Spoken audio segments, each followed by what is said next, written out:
요즘 이제 일본 제품에 대한 불매 운동이 한참인데요. 일본 가지 않습니다, 뭐 사지 않습니다, 이런 말들도 유행을 하고 있더라고요. 아무래도 강제노역 피해자들이 승소 판결을 받은 이후부터 이 문제가 불거지기 시작한 것 같아요. 그 일제시대 때 강제징용 피해자들이 신일본 제철을 상대로 일본 오사카에서 그 본인들이 입었던 피해를 배상하라는 손해배상 소송을 제기했었습니다.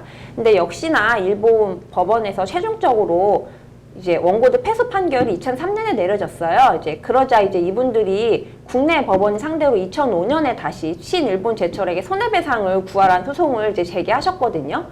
근데 1심, 2심에서는 이제 원고 패소 판결이 쭉 선고되다가 마침내 이제 2018년 10월에 대법원이 이 신일본 제철은 이 피해자들에게 각 1억 원을 배상할 의무가 있다는 이제 원고 승소 판결을 내리게 됐어요. 네, 이와 같은 강제징용 피해자에 관련된 판결과 관련해서 일본 측은 크게 반발을 하고 있는데요.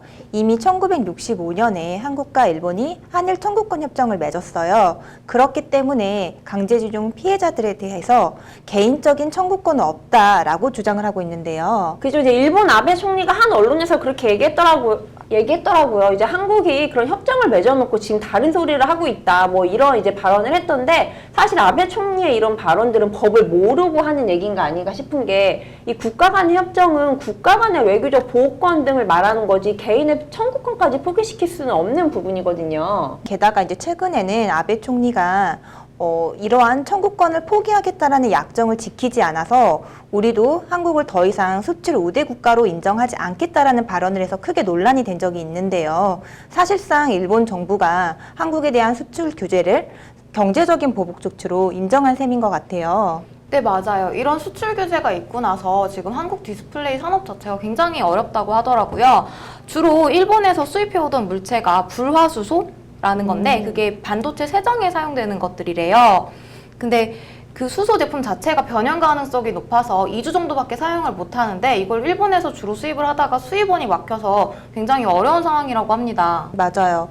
최근 들어서 뭐 하이닉스나 아니면은 삼성 같은 경우에 반도체 수출 규제가 급격히 늘어나고 있는 추세인데요. 이런 상황에서 일본이 갑자기 불화수소를 수출을 금한다면은 우리나라에는 큰 타격이 아닐 수가 없을 것 같아요. 근데 다행히도 러시아에서 수출을 할 수 있는 방법들을 강구하고 있다고 하니까 진짜 다행인 것 같아요. 예전에도 이런 불매운동이 몇 차례 있었잖아요. 불매운동 하면은 역시나 제일 먼저 떠오르는 기업이 옥시인 것 같아요. 2016년에 옥시는 가습기 살균제로 많은 인명피해를 냈는데요. 그때 이제 옥시가 살인기업이다라는 불명예를 안기도 했어요.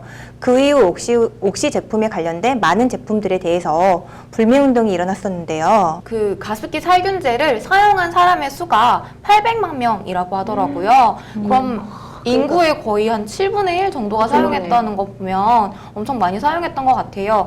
근데 아직까지도 피해가 정확하게 밝혀지지 않아서 추후에 피해자들이 더 많이 나올 수도 있다고 합니다.